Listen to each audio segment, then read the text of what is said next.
கிறிஸ்து இயேசுவிலே பிரியமான சகோதர சகோதரிகளே, பொது காலத்தினுடைய 6வது ஞாயிற்றுக்கிழமை எங்களுக்கு தருகின்ற செய்தி என்ன? 3 வாசகங்களையும் நாங்கள் கவனமுடன் செவிமடுத்திருந்தால் எங்களுக்கு தெரிந்திருக்கும்.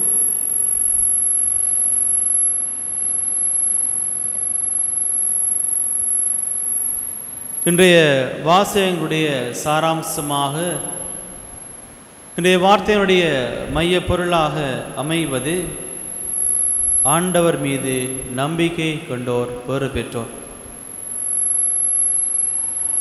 இன்று நாங்கள் வாழுகின்ற சமுதாயத்திலே, பார்க்கின்ற சமுதாயத்திலே எங்களுக்கு தெரியும், இன்றைக்கு அதிகமான மனிதர்களுடைய கவலையாகவும் கண்ணீராகவும் இருப்பதற்கு காரணம், நான் ஒருவர் மீது நம்பிக்கை கொண்டு வாழுகின்றேன்,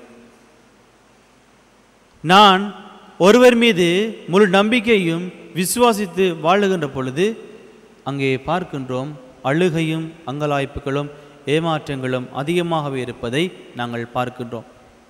விவிலியத்திலே நாங்கள் எங்குமே பார்க்க மாட்டோம், மனிதனை நம்பி வாழுங்கள்.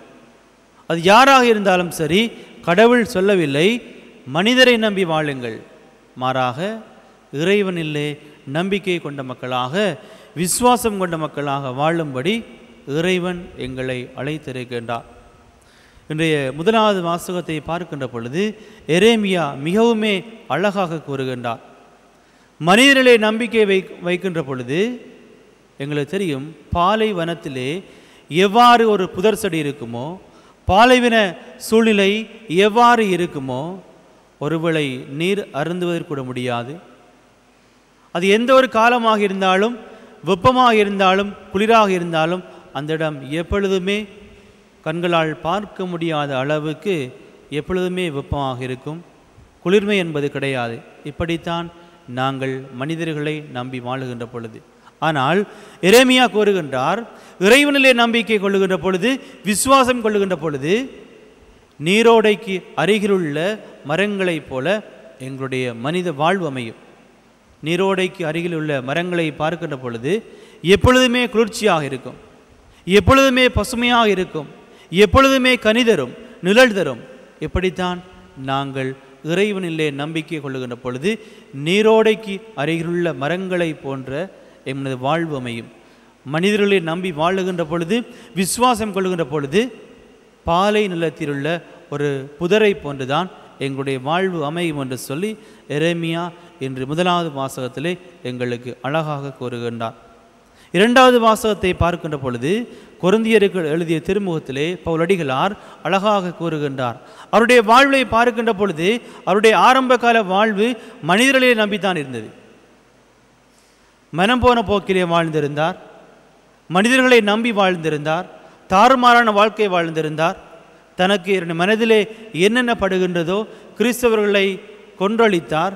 இப்படியான பல சவால்களையும் துன்பங்களையும் சந்தித்து வாழ்ந்த மனிதர் தான் புனித பவுலடிகளார்.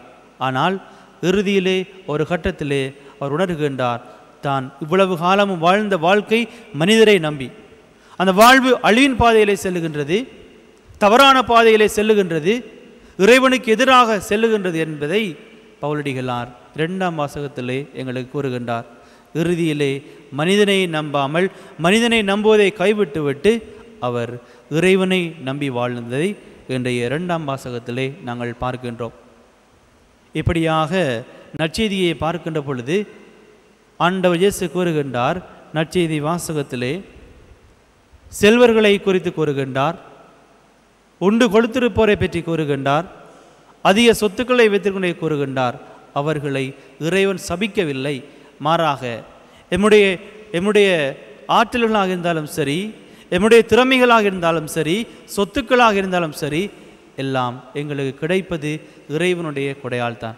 அதனை நாங்கள் ஒரு பொழுதுமே மறந்து விடக்கூடாது என்பதை இன்றைய நற்செய்தியிலே எங்களுக்கு கூறுகின்றார். ஆகவே இயேசுவிலே அன்பார்ந்தவர்களே, நாங்கள் வாழுகின்ற சமுதாயத்தை பார்க்க முடியும். இன்று கூட நான் சிறு வயதிலிருந்து ஒரு வயதுக்கு வருகின்ற பொழுது இன்றும் என் பெற்றோரை நம்பி வாழுகின்றேன், என்னுடைய சகோதரங்களை நம்பி வாழுகின்றேன், என்னுடைய உறவுகளை நம்பி வாழுகின்றேன். ஆனால் ஆண்டவர் கூறுகின்றார், என்னுடைய பெற்றோரை நம்பியோ, என்னுடைய சகோதரங்களுடைய காலில் நம்பியோ, என்னுடைய உறவுகளை நம்பியோ உங்களுடைய வாழ்வை அமைத்து கொள்ளாதீர்கள். மாறாக இறைவனிலே நம்பிக்கை கொண்டு உங்களிலே நம்பிக்கை கொள்ளுகின்ற பொழுதுதான் உங்களுடைய வாழ்வு இனிமையான வாழ்வாக அமையும். இது எத்தனை எங்களுடைய இளைஞர் யுவதிகள், எத்தனை இளைய தலைமுறையினர் இன்றும் தங்களுடைய பெற்றோர்களை நம்பி தான் வாழுகின்றார்கள். இன்றும் இளைஞர்கள், யுவதிகள், வயது வந்தவர்கள் இன்றும் தன்னுடைய சொந்தங்களை நம்பியும் தன்னுடைய பெற்றோர்கள் உறவுகளை நம்பியும் தங்களுடைய வாழ்வை அமைத்துக் கொள்ளுகின்றார்கள். ஆனால் உங்களுடைய வாழ்வை இறைவனுடைய நம்பிக்கையை கொண்டு உங்களுடைய சொந்த காலில் நின்று உங்களுடைய வாழ்வை அமைக்கும் பொழுதுதான் அந்த வாழ்விலே நீங்கள் இறைவனை காண முடியும், இறைவனுடைய அந்த திருப்தியையும் மகிழ்ச்சியான ஒரு வாழ்வையும் காண முடியும் என்று சொல்லித்தான் இன்றைய வாசகங்கள் எங்களை அழைத்து நிற்கின்றது.